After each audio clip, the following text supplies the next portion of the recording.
Hello guys, Sadie here and welcome to my channel, and for today's video I'm going to share with you my flight experience with Etihad Airways. So recently I went for vacation in the Philippines, and choice of airline of mine, I decided to go with Etihad Airways. So let's do it. Okay, so since I am residing here in Abu Dhabi, of course, the national carrier of United Arab Emirates is Etihad. So in Dubai, it's Emirates, but yeah, that's the national carrier of the United Arab Emirates for your information. So since I am residing in Abu Dhabi, it's very easy for me to, to drop off my luggage, because there is what you call city terminal. Recently, that was 2 years ago, when the city terminal was still open, I went there to drop off my luggage and it was free of charge. But I heard that this year they are going to close it for some reason. So anyways, I'm going to give a feedback about their service and the overall total experience flying with them. So let's go with the timings. So my flight was 2:55 in the morning, so I still had plenty of time to prepare for my flight. So what I did was, by the time I still have work, right? So I ended my shift like around 5:30 in the afternoon. So I just wrap up my belongings and buy some last minute shopping to my friends and families. So after which, yeah, I'm just waiting for the bus in Al Wada bus station so that I can go directly to the airport. So upon reaching at the airport, I reached out to the counter for my check-in and I was advised to proceed next to the security control section. But here's the catch. I dropped off my luggage to the Terminal 3 and I was advised to be transferred to Terminal 1. So I said, okay, what happened? For some reason, the Terminal 1 for my flight, or the Terminal 3 for my flight was changed to Terminal 1. So yeah, that was my first time to go to that terminal, because normally on my recent flight it was on Terminal 3, but what to do, for some reason they changed it. So yeah, I reached at the airport like around 12, and I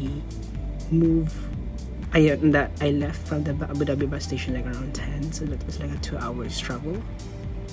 Yeah, so waiting time for the gate to be open was approximately half an hour, so there's still plenty of time to wait. So what I did, I'm a bit hungry, so there was a McDonald's and also there was a handful of restaurants, but to be honest, the prices of the food at McDonald's in the airport is quite expensive.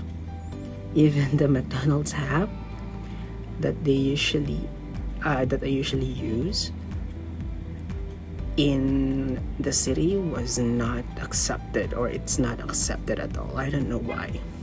But anyways, since I'm hungry, I just bought some burger and fries and I paid by card.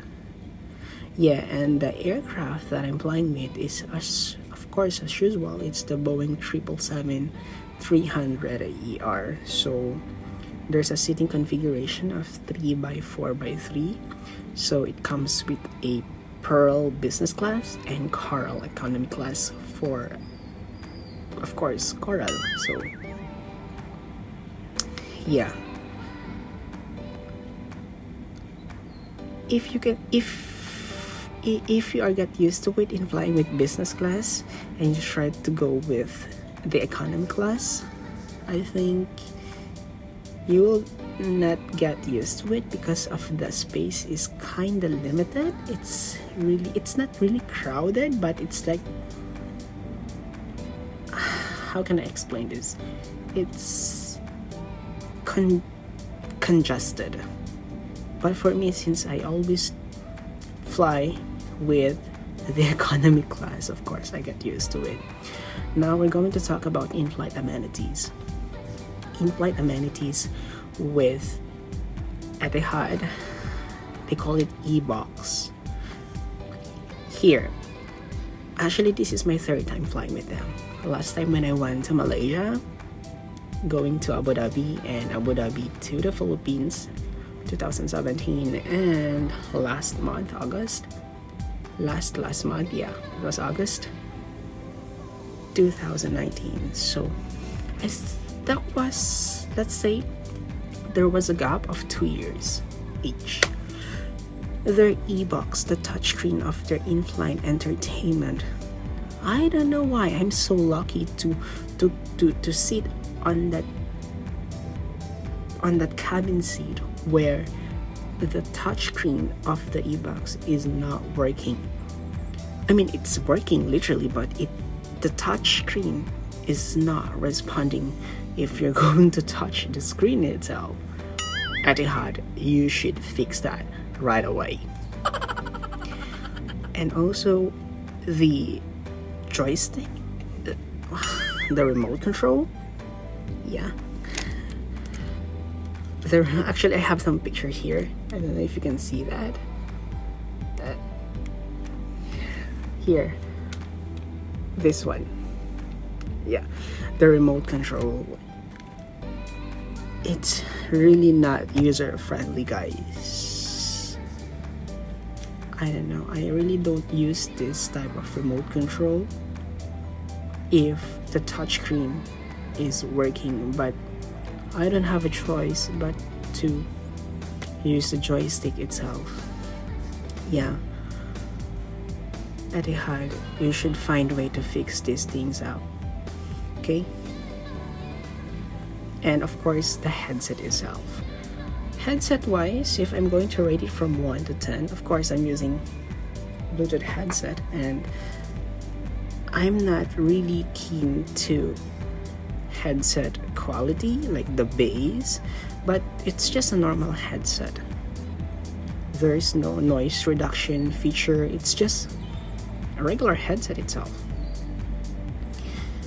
If you're going to watch some movies or music, no, if you're going to watch movies on it, it's okay.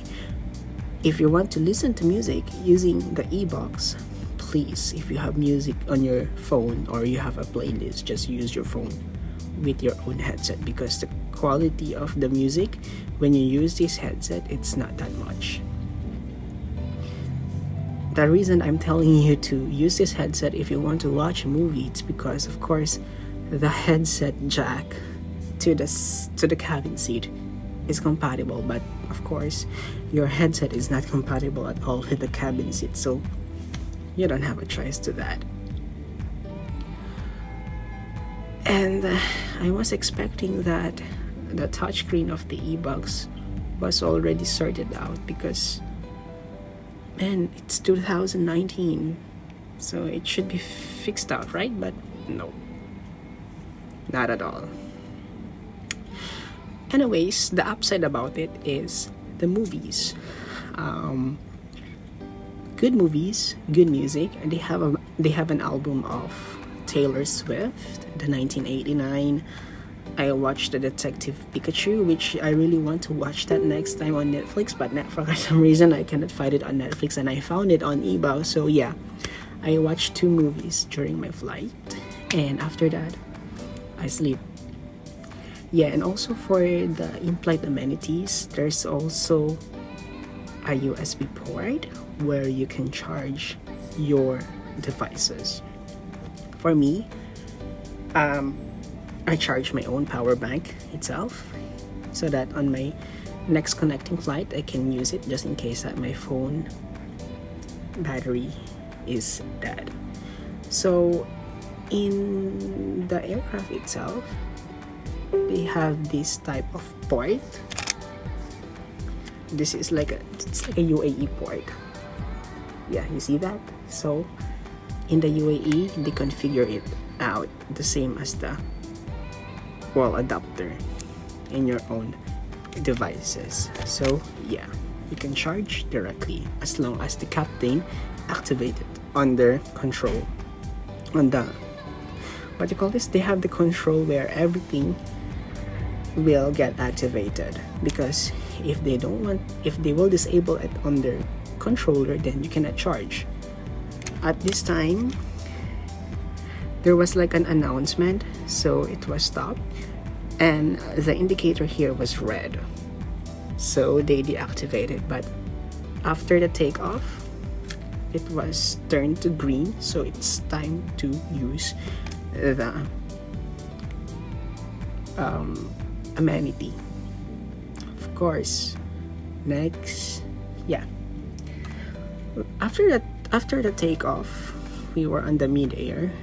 Like after around 30 minutes, they already distribute the meal. Well, the meal was okay. It's not good, it's not bad. First, they give us a salty biscuit and your beverage of your choice, which I choose, of course, the cola. Yeah, trust me guys, the salty biscuit, it's good. Partner with cola. Wow, I like that. And also they distribute a refreshing towel and a water. Yeah.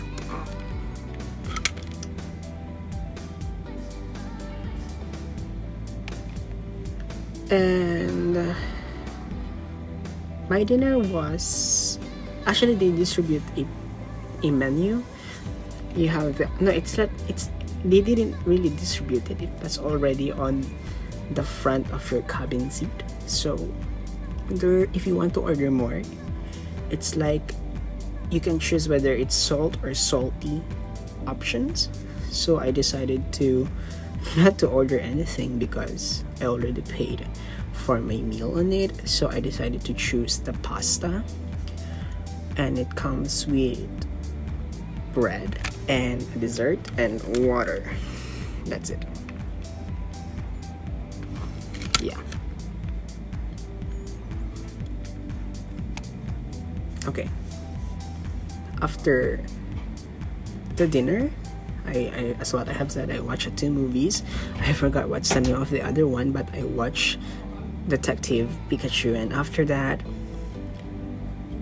I sleep, and the other morning I feel refreshed because I'm almost in the Philippines. So after that, they immediately distribute a snack again, because of course, who doesn't want a snack after waking up in the morning, right? So they give some snacks, and after which they ask me which beverage should I drink.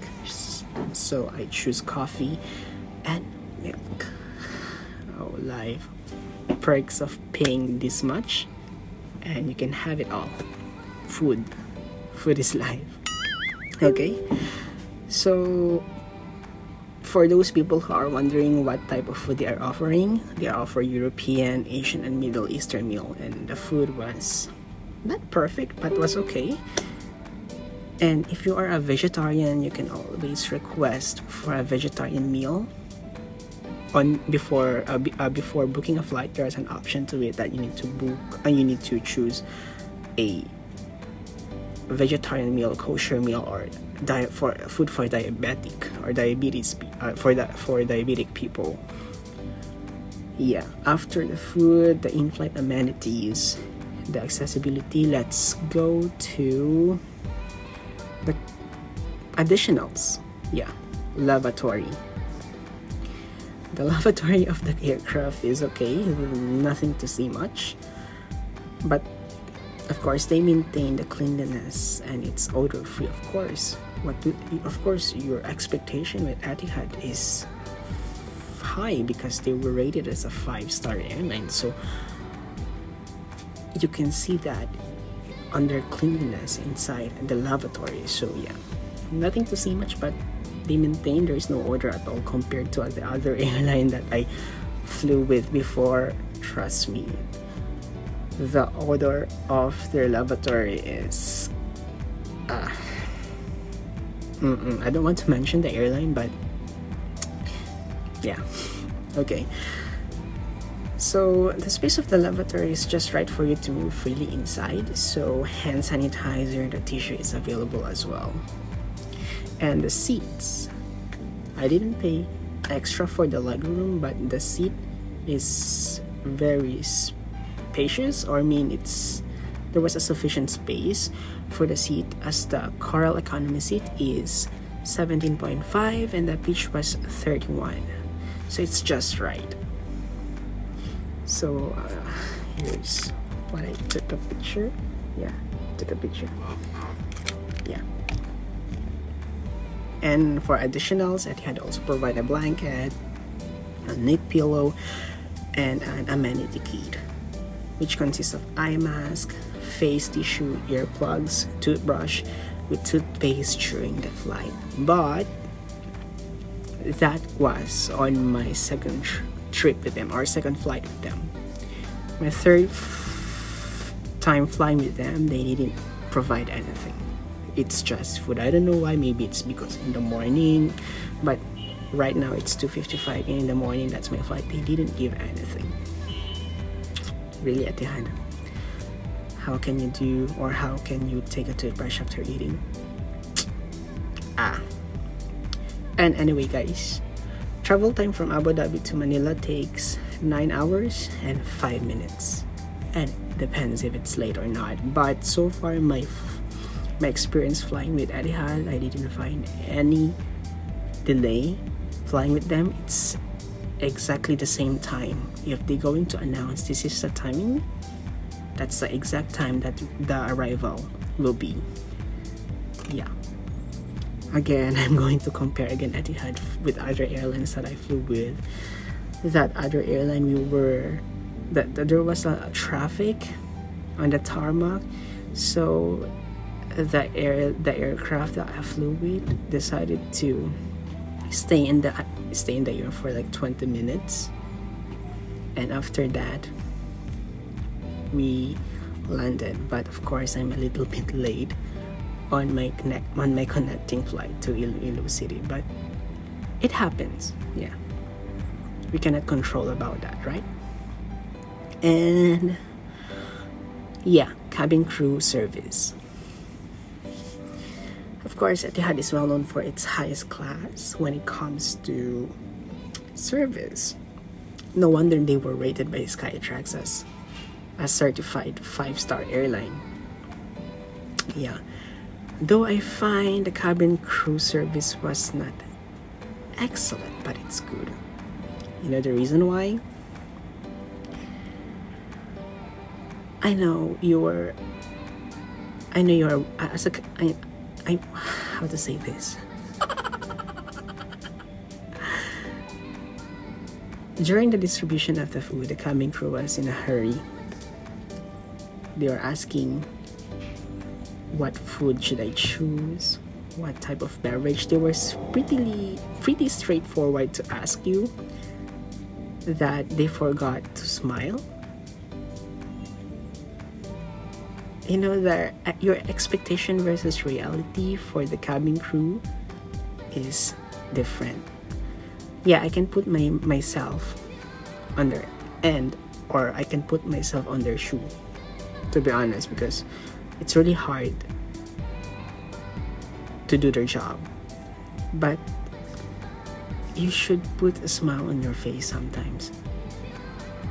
Yeah, that's what my feedback with them. And this is not my experience, to be honest, but my other colleague who fly with them,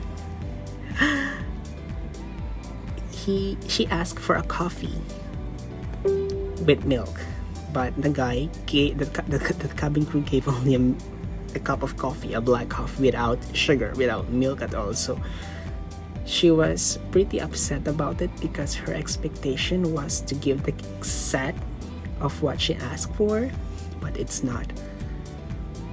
So yeah, overall the cabin crew, they are good at excellent. Next time, guys, just put a smile on your face while you assist your passenger. That's all what I want. Yeah. And yeah, verdict. So far, my whole travel experience for the third time was good, though I find the aircraft looked aged already. For me, it looks aged already, or I don't know, maybe it's just the ambience that feels like old already. But yeah, food was good. The in-flight entertainment was neutral, I can say neutral, because the touchscreen was not perfectly working at all, and the service crew the cabin crew service, it's neutral. So yeah, overall it was good. So lastly, do I recommend flying with Etihad? It's a yes, but make sure to check some promo offers before flying with them, as the ticket rises up, especially during holidays. Yeah. So if there's a chance that you can book a ticket, a cheaper, or you can say a lower price of ticket with Emirates, try. Because next time I fly, or next time I'm going to the Philippines for vacation, I am planning to go with Emirates for now, because I really never tried flying with Emirates. I flew with AirAsia, Cebu Pacific, Philippine Airlines, Etihad Airways, Air Arabia, but I really want to try Emirates. Yeah. So that's it for now. Thanks for watching my full review experience flying with Etihad Airways. And yeah, don't forget to don't forget to subscribe, like, and share this video. And you can always visit my website, that is www.citiesrandom.com, to read my full review with Etihad Airways, and among other airlines that I flew with was AirAsia, Air Arabia, Philippine Airlines. I write a content review about it on my website. So yeah, thank you and have a great day.